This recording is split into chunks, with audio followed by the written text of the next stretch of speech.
Continuing coverage of a deadly shooting we first told you about last month. Tonight, we're learning that no criminal charges will be filed in connection to this deadly shooting in Lavaca. 5 News reporter Bo Russell is here now after speaking with the special prosecutor in this case tonight. Bo. Prosecutor David Etheridge tells me that based on the evidence he was presented with, he will not charge Kermit Acosta in the deadly shooting of Brad Jones. Tonight, Jones' family is raising questions about the investigation.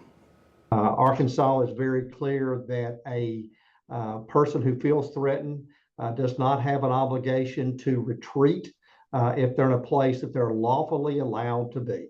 Special Prosecutor David Etheridge is referencing stand your ground laws, the key reason he says Kermit Acosta is not being charged. Again, I appreciate the work done by the Sebastian County Sheriff's Office.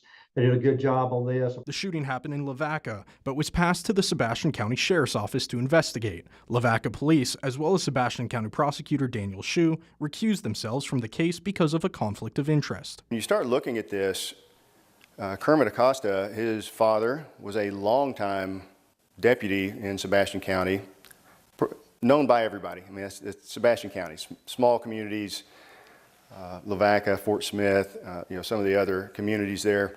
And his brother was a police officer in Lavaca and I think was working with the drug task force.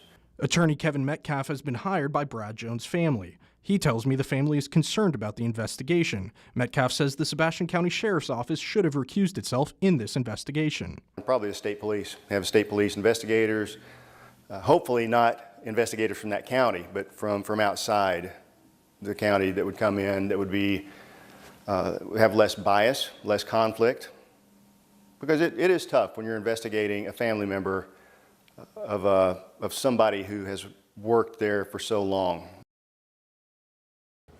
I reached out to Sebastian County Sheriff's Office and asked why they didn't recuse themselves.